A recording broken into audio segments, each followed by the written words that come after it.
Friends, can you imagine how long it can take for a movie to be made? 1 year, 2 years, or even 5 years. But today, the movie I am going to explain didn't take 5 or 6 years to be made, but rather a full 16 years. This movie, based on a true story, was made in 1993 on the real-life experiences of Najib and Hakim. To escape their poverty-stricken life, both of them traveled to Saudi Arabia to earn money.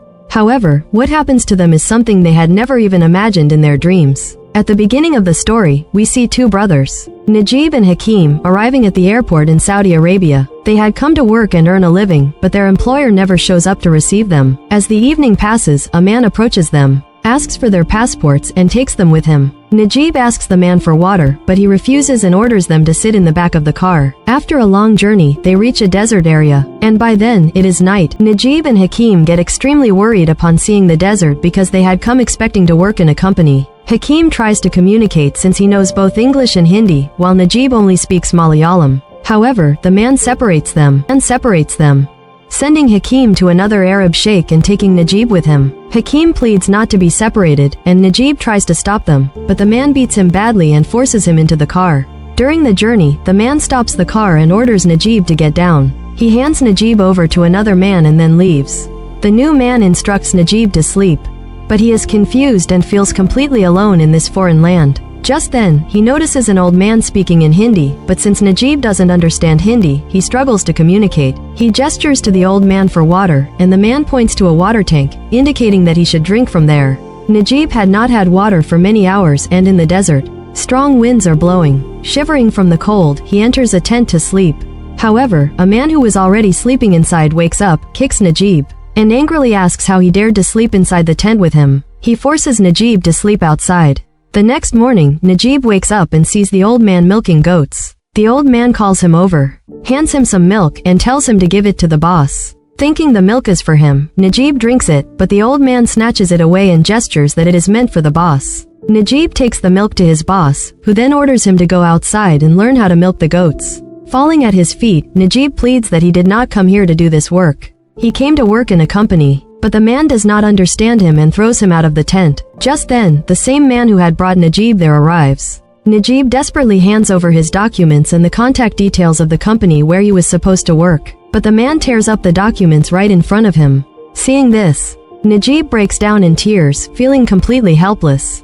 Just then, his boss calls him for food and gives him a thick, half-cooked piece of bread. Starving, Najib begins to eat. Najib starts eating the bread, but because it is undercooked, he struggles to swallow it. Seeing this, his master tells him to soak the bread in water before eating it. As night falls, Najib goes behind a parked truck and sleeps there.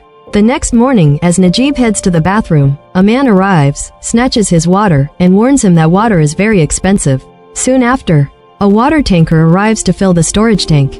Najib approaches the tanker driver and asks for help, trying to find a way to escape. However, his master sees him and becomes furious. He retrieves his gun and threatens to kill Najib. After brutally beating him, he leaves him lying there. That night, Najib goes to the old man and asks how long he has been there. The old man replies that once someone comes here, they can never leave. The next morning, Najib's master orders him to milk the goats, as the old man is nowhere to be seen. Najib, having no experience, struggles and the goats attack him, making him fall to the ground. Over time, he learns how to do the task.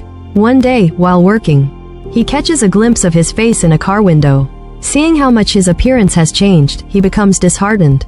He starts to believe he will never escape and, in desperation, decides to end his life by jumping off a hill. As he reaches the top and looks down, he sees vultures surrounding a dead body. Curious, he goes closer and is shocked to discover that it is none other than the old man who worked with him. His body had been discarded in the desert so the vultures could feed on it. Realizing that if he stays, he will face the same fate, Najib returns and decides to escape the next morning. However, his master finds out and chases him on a camel. Hearing gunshots, Najib gets terrified and stops. His master beats him severely and breaks one of his legs so he cannot escape again.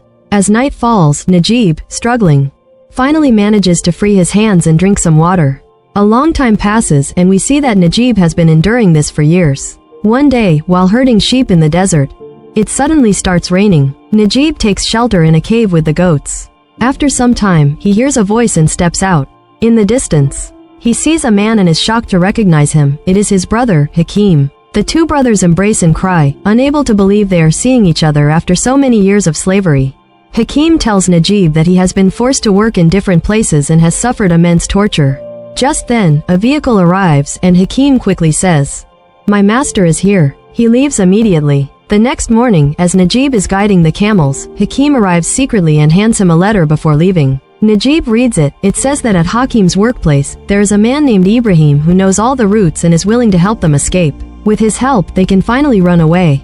A few days later, Najib, Hakim, and Ibrahim meet at a pre-decided location. Ibrahim says that in a few days, the big master's daughter is getting married, and everyone will go there. The first thing, Najib takes a bath because he hasn't bathed in months. Then, he wears the same clothes he came here in, but his pants have become very loose. The next day, Najib feeds the sheep and says, "I am leaving this place and will never come back." Just then, Hakim and Ibrahim arrive, and they set off on their journey. As they continue traveling, night falls. All are exhausted. On the way, they see a caravan resting. Ibrahim goes to them to ask for water, but one of the men sitting there starts shooting at them. They immediately run away. Morning arrives. Hakim and Najib are extremely thirsty. Hakim asks Ibrahim, "Where is the way? All I see is the desert everywhere." Ibrahim replies, "We have lost our way and are moving in the wrong direction." After some time, Hakim sees a camel drinking water. He runs towards it like a madman. Ibrahim shouts, "There is no water there. It's just an illusion." When Hakim reaches the spot, he sees that it is just a dead camel lying there. They continue moving forward and stop at a place to offer prayers. Suddenly, several poisonous desert snakes emerge from the sand. Ibrahim pulls Hakim back and saves him, but Najib's leg is broken, so he cannot run fast. Ibrahim tells him, "Don't move, just stay still." The snake slithers over Najib's feet without biting him. Najib's feet are full of blisters, making it impossible for him to walk further. So, Ibrahim removes his jacket and ties it around Najib's feet. After walking for a while, the two brothers collapse again because they haven't had water for days. They are extremely thirsty, but Ibrahim gives them courage. Hakim is completely exhausted, so Ibrahim lifts him onto his shoulders. After some time, Najib also collapses. Both brothers lose consciousness. Ibrahim, in desperation, gives them his sweat to drink. Slowly, they continue moving forward. After walking for a while, Hakim starts regaining consciousness. He sees a city in the distance. He starts running and shouting, "We made it." Out of extreme hunger, he starts eating sand. Najib tries to stop him, but Hakim pushes him away and runs forward. However, he falls to the ground, and blood starts coming from his mouth. Najib desperately tries to save his brother, but Hakim takes his last breath and passes away. Just then, a fierce desert storm arrives. Ibrahim grabs Najib and pulls him forward, but both get caught in the storm. After some time, the storm settles. Ibrahim and Najib are still alive. Najib stands up and calls out for his brother, whose dead body is now buried under the sand. Ibrahim tells Najib, "If we want to survive, we must keep going. If we want to stay alive, we must keep moving forward." After this, both start moving ahead. As they continue traveling, evening arrives. Suddenly, they see trees and water. Both run towards it like madmen. But Ibrahim stops Najib from drinking the water because it could be poisoned. Ibrahim wets a piece of cloth and gives water to Najib to drink, and he drinks some himself. There, they also find an empty bottle, and using it, Ibrahim plays a tune. After some time, they see birds in the sky, which helps them understand which direction they should go. They start moving in the direction the birds are flying. Now, night is about to fall, and Najib's condition has worsened. That night, they sleep there. The next morning, when Najib opens his eyes, he sees that Ibrahim is not there. Then, he notices a water bottle left behind by Ibrahim. Now, Najib moves forward alone in the desert. Hunger and thirst have made him extremely weak. His feet are also in severe pain. He takes out the water bottle and drinks from it. Just then, he hears the sound of vehicles passing by. He starts running towards that direction. He realizes that he has reached a highway. He tries for a long time to get help on the highway. By the time evening comes, he is still waiting. He tries to stop the passing vehicles, but even after standing there all night, no one stops. The next morning, as Najib is walking in the middle of the road, a car stops near him. This car belongs to a sheikh. The sheikh lets him sit in his car and gives him water to drink. The sheikh takes him to the city and drops him in front of an Indian hotel. The hotel owner is a kind man who helps lost people. He gives Najib a bath and gets his hair cut. Najib's health is in very bad condition, so the hotel owner calls a doctor and gets him treated. Najib rests for the entire night. The next morning, he feels much better. The hotel owner tells Najib, "We have contacted your family using the address you provided." Then, he lets Najib talk to his family. While talking to them, Najib cries a lot. Najib is taken to the police station so that after completing the legal process, he can be sent back to India. Actually, those who don't have documents are kept in jail for 3 months. One day, some people come to the jail to identify those who have escaped from their company or country. In Arab countries, owners recognize their runaway slaves and take them back. Just then, Najib sees the man who had enslaved him. That man walks up to Najib and stops in front of him. Najib fears that the sheikh will take him back as a slave, but instead, the sheikh places his hand on Najib's head and says, "You ran away from my place, fine. But you were not my officially hired slave. Since I couldn't find anyone else, I made you my slave." Saying this, the sheikh leaves.